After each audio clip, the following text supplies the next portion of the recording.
Vamos lá, pessoal, voltando aqui com o nosso segundo bloco. No bloco passado, nós falamos ali a respeito da história dos direitos humanos, que é a própria história da humanidade, né? E como que o homem buscou ao longo do tempo os seus direitos, né? Garantia a justiça, a dignidade, a igualdade. Para quê? Para a comunidade se fortalecer. Tá? E nesse bloco nós vamos ver os principais momentos históricos aqui sobre o reconhecimento dos direitos humanos. Nós vamos ver como que as diferentes sociedades da época contribuíram para a construção desses direitos, né, que hoje estão formalizados em diversos documentos, como, por exemplo, na Declaração dos Direitos do Homem e do Cidadão. E aí vamos dividir esse momento em seis, eu dividi aqui didaticamente em seis momentos. Vem comigo na tela. Vamos olhar aqui para esses momentos. Eu quero que eu sempre eu gosto de ser bem didático nas minhas aulas com meus alunos, porque foi assim que eu aprendi. Eu queria saber onde é que eu estava na matéria, tá? Então aqui eu trouxe esses momentos para você poder se localizar e facilitar a sua compreensão, facilitar as suas revisões, tá? Há várias divisões quando você pega os livros de história, os livros de direito, há várias divisões sobre os momentos históricos principais. Eu fiz essa divisão aqui para facilitar o estudo de vocês. Então, vocês vão ver aqui que tem seis momentos importantes e dentro de cada momento tem os códigos, né, os principais códigos, os principais documentos que são cobrados em prova, tá? Então, por exemplo, você vai vir aqui o primeiro momento que nós vamos estudar bem é esse surgimento aqui, ó, surgimento dos primeiros sinais de proteção dos direitos humanos, que foi esse período da Antiguidade Clássica. Aqui dentro a gente vai ter documentos importantes, tá? Código de Hammurabi, por exemplo, o Cilindro de Ciro, enfim. E aí passamos para um momento que foi crucial para entendermos como que os direitos humanos eram foi uma guinada aqui, né? O cristianismo, a gente vai estudar o cristianismo, nessa parte aqui, nós vamos entender como que foi fundamental essa noção de direitos humanos a partir dessa visão cristã. E aí vamos seguir adiante, vamos passar pela Idade Média, falamos, aqui eu destaquei esse documento importante que é a Magna Carta, muito importante, cai muito em prova, tá? Então, vocês vão sair daqui muito bem. Depois a gente passa lá para o início da Idade Moderna, com a limitação do poder absoluto. Aqui, nesse momento aqui, ó, que vocês estão vendo na tela, é um momento que foi um plot twist aqui na história do mundo e na história como que nós estudamos os direitos humanos. Então, esse momento aqui é muito importante, tá? Que é o início da Idade Moderna. Nós estamos aqui tratando da limitação do poder absoluto do rei. Temos documentos importantes aqui, ó, Petition of Right, o Habeas Corpus Act e por aí vai. E aí passamos também por um outro momento que está aqui dentro.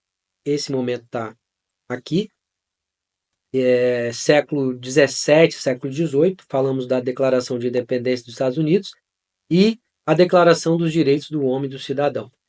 Para chegar, não vai dar para falar, eu acho, nessa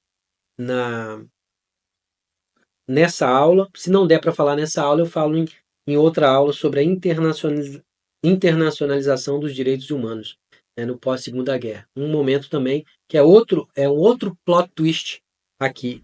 A história da humanidade é cheia de plot twist, né? Dá uma guinada assim, aí você fica cada vez mais apreensivo. Pelo menos eu gosto muito de estudar história, de estudar os direitos. Eu sempre gostei muito, tá? Então, vem comigo aqui na tela. Vamos começar lá na Babilônia.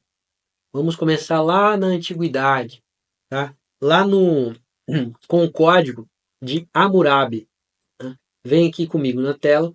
Observem bem, vocês vão ver aqui uma Isso aqui é uma pedra e cheio de escritas cuneiformes. Então isso aqui, pessoal, anotem se você estiver fazendo anotação.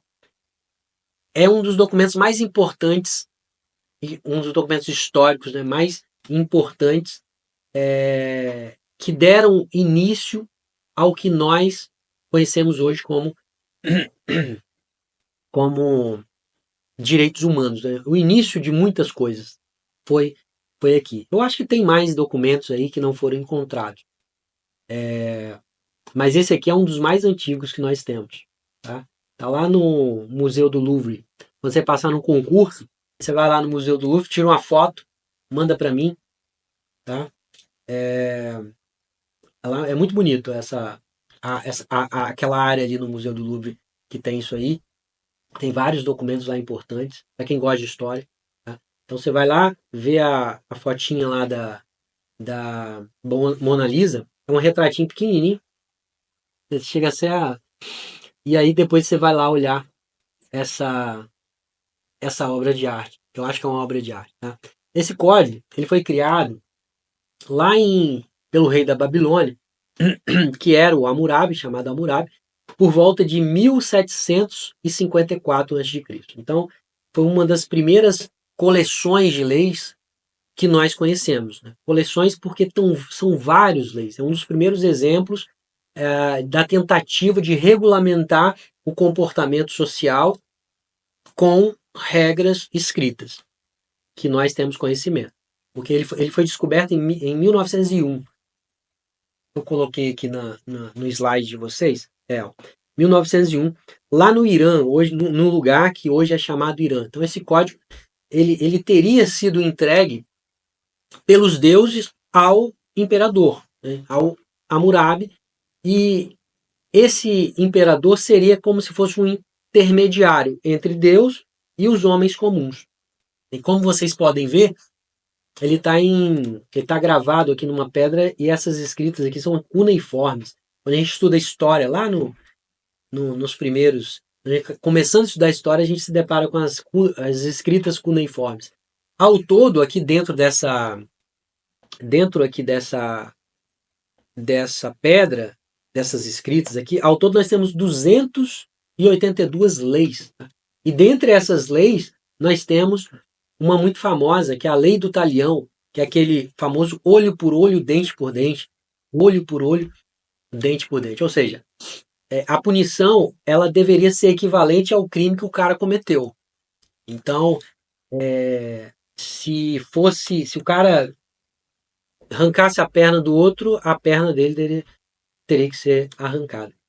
Pode parecer absurdo hoje, mas se você olhar bem, essa foi uma tentativa de impedir uma vingança desproporcional. Você imagina o cara arrancou a perna do outro, e aí a punição dele vai ser arrancar o olho, a perna, os pés. Não, só arrancava a perna e estava tudo bem.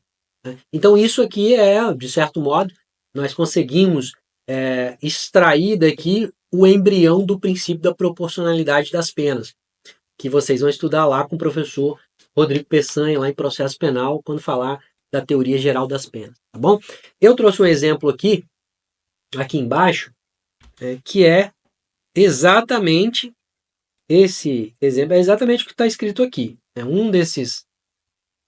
Dessas escritas cuneiformes é isso aqui, ó. Se uma pessoa, olha aí no seu material, se uma pessoa cega o olho de outra, o seu olho será cegado.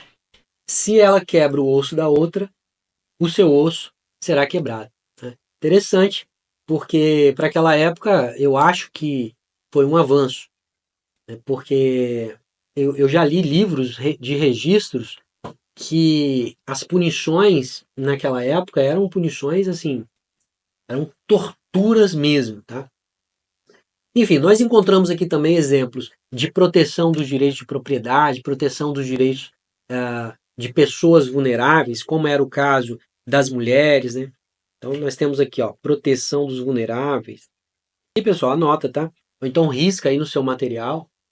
No plano de aula também eu coloco isso, tá? As mulheres aqui eram consideradas pessoas de uma classe inferior do que dos homens, tá? Mas mesmo assim, esse documento trazia uma certa dignidade a essas pessoas que eram consideradas de classe inferior. Então passaram a ser protegidas de certo modo em sua dignidade, né? Aqui também nós podemos encontrar o embrião aqui do surgimento dos primeiros sistemas jurídicos que limitavam o poder estatal. Anota isso também, eu coloquei aqui, tá? Esse ponto aqui também é importante, porque veja que o código ele teria sido entregue por deuses ao imperador, ao Hammurabi.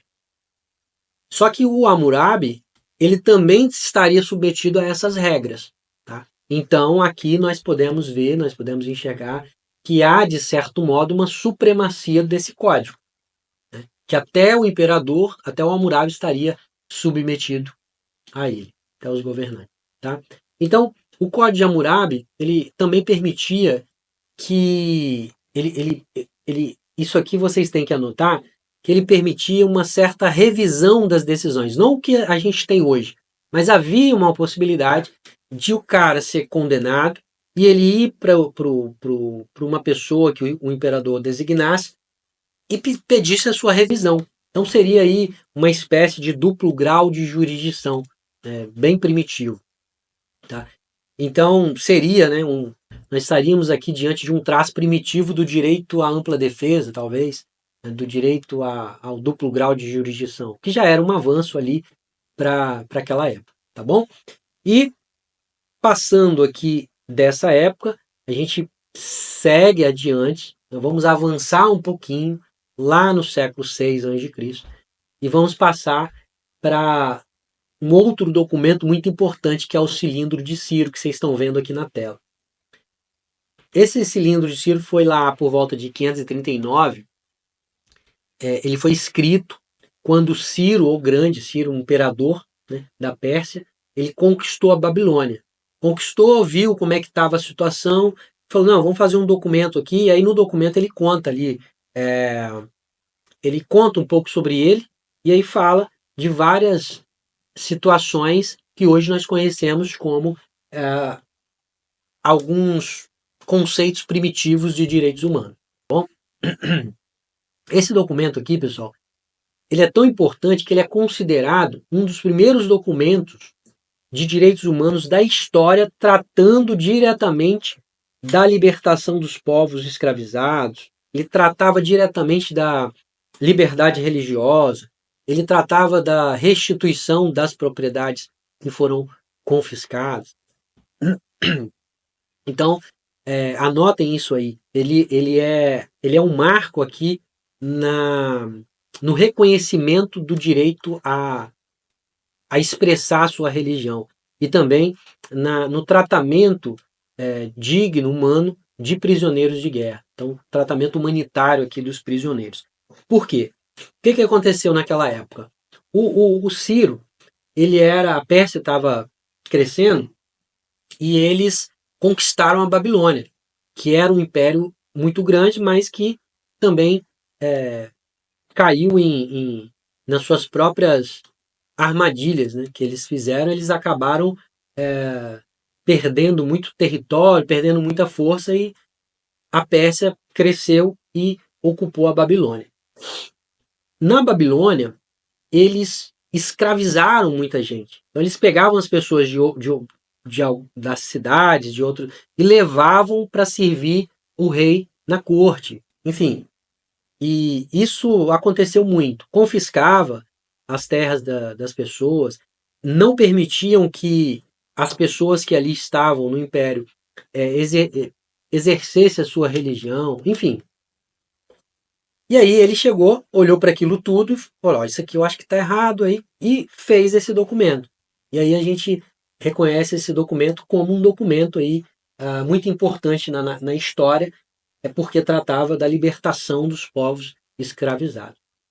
Inclusive, ele pode ser considerado aqui o embrião de um documento importante que temos hoje, que é as Convenções de Genebra, né, que são documentos que estabelecem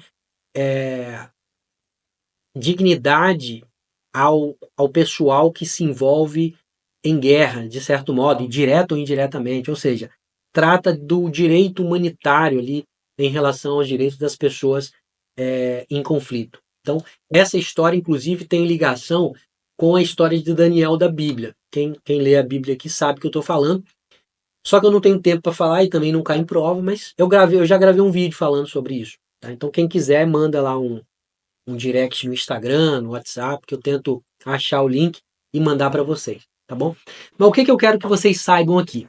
Veja bem, eu quero que vocês saibam o seguinte: falou em documento antigo sobre tratamento humanitário de prisioneiro de guerra, né, sobre liberdade religiosa, você vai lembrar do cilindro de Ciro, tá bom? Lembra disso.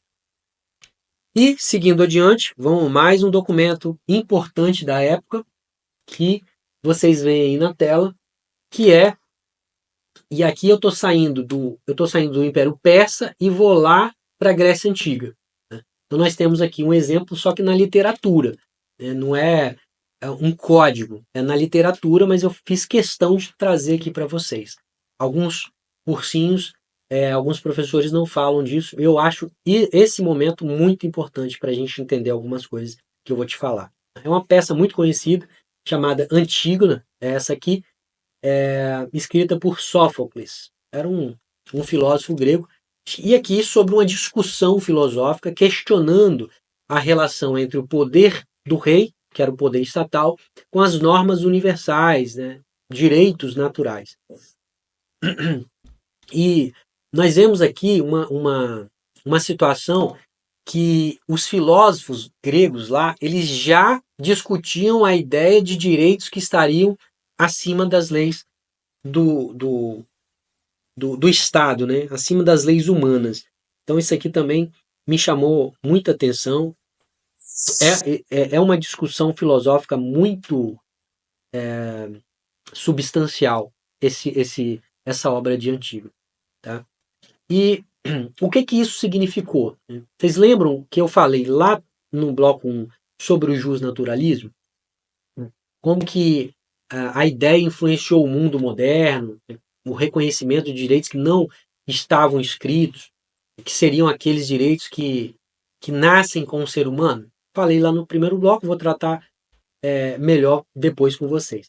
Nessa peça aqui, Antígona, para quem não conhece, é uma tragédia grega que conta a história basicamente de uma jovem que desafia o poder do rei para honrar o seu dever familiar ali, o seu dever moral de enterrar o seu irmão, que estava morto, mesmo sabendo que essa desobediência podia fazer com que ela fosse condenada à morte. Tá?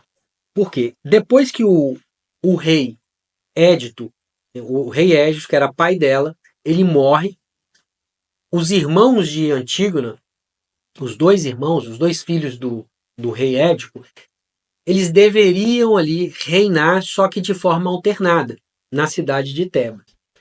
Um dos irmãos iniciou o reinado, aí está tudo bem, só que depois ele não quis alternar com outro irmão. Daí o outro irmão juntou o exército, atacou a cidade e acabou que no fim das contas os dois irmãos morreram em guerra, se mataram praticamente ali, e o tio deles, o Creonte, assumiu o trono e entendeu que o irmão que reivindicou o trono estava errado, não permitiu que ele fosse sepultado, só que ele deixou o outro ser sepultado com honras, tranquilamente. O outro que não quis alternar o trono. Daí entra Antígona. Antígona, que é a irmã deles e é sobrinha de Creonte, que é o rei que assumiu e não deixou enterrar o outro irmão. E aqui nós entramos num dilema. Né? É um dilema porque Antígona ela acreditava que, independentemente das ações do irmão, ele tinha o direito de ser enterrado. Inclusive, ela tinha o direito de enterrar. Por quê? Por conta das tradições religiosas, das tradições culturais da época. Então, para ela, esse aqui era um dever moral e familiar que estava acima das leis do rei Creonte, que era o próprio Estado. Né? O rei era o Estado naquela época. Então aqui, pessoal, olha que temos um pensamento refinado para a época. Tá? Era bem refinado. Nós temos uma discussão muito, muito importantes sobre direito positivo e direito natural, e Antígona acaba que desobedece a ordem de Creonte, decide enterrar seu irmão, mesmo sabendo que ela poderia ser condenada à morte. Então, tal era a convicção dela que ela tinha esse direito e que, por ter esse direito, ela podia se opor ao que estava sendo posto. Porque o direito dela era muito mais importante. Era um direito natural, universal, inalienável. Então veja que nós temos aqui um dilema.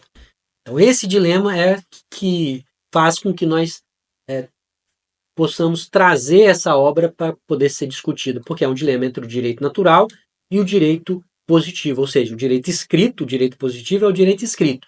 O direito natural é esse direito que nasce com a gente, não precisa estar em lei nenhuma, não precisa estar escrito. Então, direito natural, direito positivo. Aliás, é uma discussão que até hoje é muito ferrenha. Tá? Então, de um lado nós temos o poder estatal na figura de Creonte, que é o rei, e que acredita que as leis da cidade devem prevalecer. De outro lado, nós temos o direito natural, defendido por Antígono, que acredita que as leis divinas, as leis morais, são superiores às leis dos homens e que devem prevalecer. Então veja que, mesmo não estando diante aqui de um texto jurídico vinculante, porque isso aqui é uma obra, é uma peça teatral, é uma tragédia grega, não é igual o Cilindro de Ciro, o Código de Hammurabi, que era realmente leis, tá? Ela oferece um estudo, uma representação filosófica e ética sobre a existência de normas superiores às leis do Estado, que é um ponto central aqui nos direitos humanos. Tá? Muito refinado o pensamento grego, muito refinado. Importante, interessante, muito interessante. Vamos seguir adiante e vamos lá. Aqui nós estamos na Grécia, tá? E vamos lá para Roma Antiga. Roma Antiga, que seria hoje a Itália. Então saímos da Grécia e vamos para Roma Antiga, lá na República Romana. E lá nós temos a Lei das 12 Tábuas e Ius Gentium.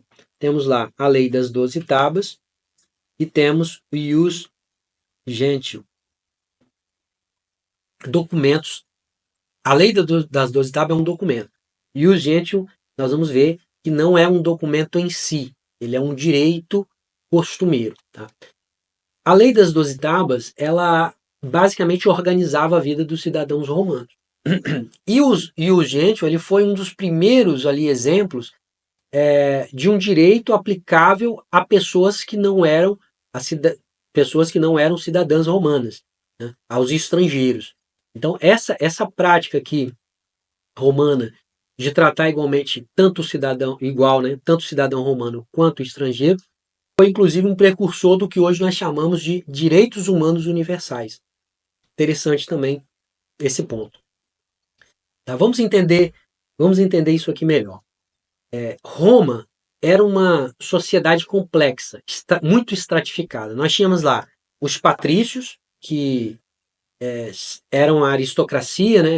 Era o pessoal que detinha o poder político, o poder econômico, e tínhamos os plebeus, pequenos comerciantes, pessoal mais simples, a maioria da população. E naquela época as leis não eram leis escritas, apenas os patrícios podiam interpretar o direito conforme os seus interesses. Então os patrícios, que era a aristocracia, havia sim leis, só que eram leis orais. E os patrícios é que detinham essa interpretação dessas leis orais. Tá? Isso acabou gerando um descontentamento ao longo do tempo entre os plebeus, né, o que culminou em alguns eventos que ajudaram a forçar a criação das leis escritas, que ficou conhecida como a Lei das 12 Tábuas, criado lá por volta de 450 a.C. E aí um aluno me perguntou, uma vez eu estava dando aula na faculdade de Direito, e o aluno me perguntou, professor, por que 12 tábuas? Por que Lei das 12 tábuas? Eu sabia o que tinha, né? Só que eu não tinha me aprofundado tanto. Aí eu respondi ele, falei, cara, por que eles precisavam eles precisavam de uma forma ali para registrar as leis, né? Começando por aí. Para quê? Para que todo mundo pudesse ver o que estava escrito, e não dependesse lá do patrício interpretando.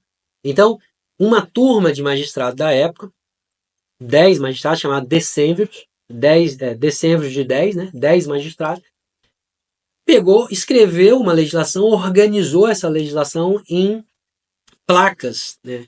Placas de bronze. Isso mesmo, pessoal, eram placas de bronze. Por que tábuas? Apesar do nome tábua, era uma tábua então de metal. Gravaram ali as leis para que fossem expostas lá no fórum, e o fórum lá era como se fosse o centro da cidade, um centro nervoso da cidade. Então ficou tipo como se fosse um outdoor jurídico da época ali. Todo mundo podia ver aquela situação. E aí ficou o nome Lei das 12 Tábuas.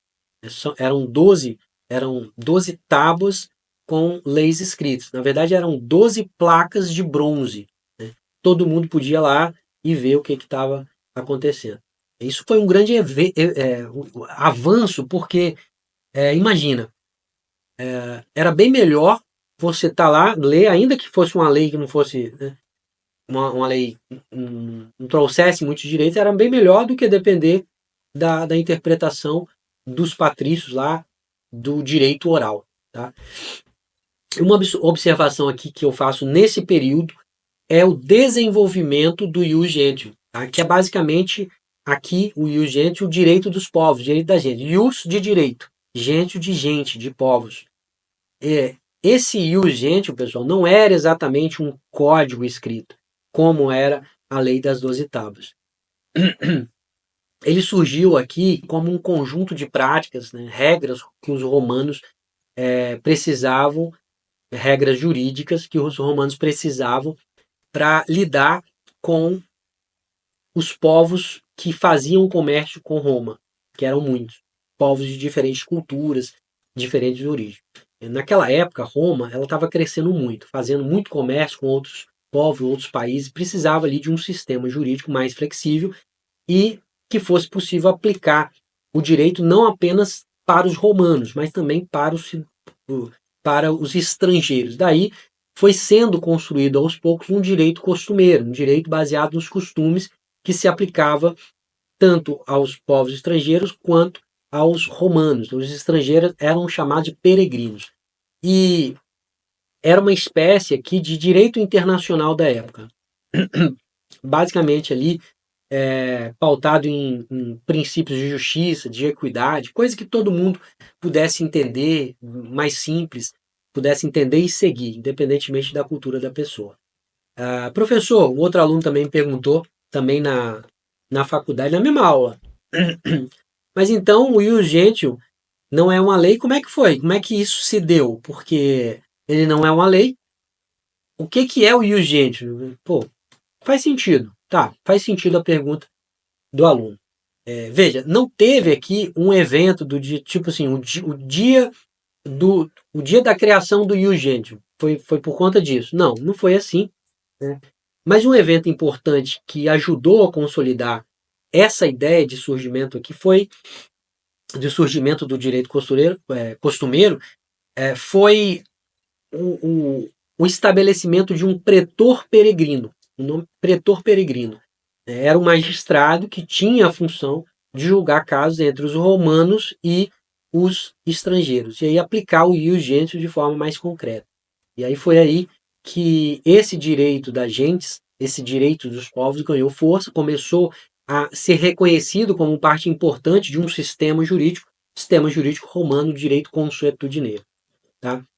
Ou seja, o ius gentium, então, ele foi uma adaptação necessária à realidade do império, que estava crescendo muito, precisava de um direito ali que funcionasse para todo mundo, e assim surgiu o embrião do que do que a doutrina chama de direito internacional público. Tá? E no próximo bloco, a gente vai terminar por aqui, porque já se estendemos bastante, e no próximo bloco eu falo com vocês dos outros eventos adiante. Vamos tomar um café, vamos fazer uma pausa e a gente já volta.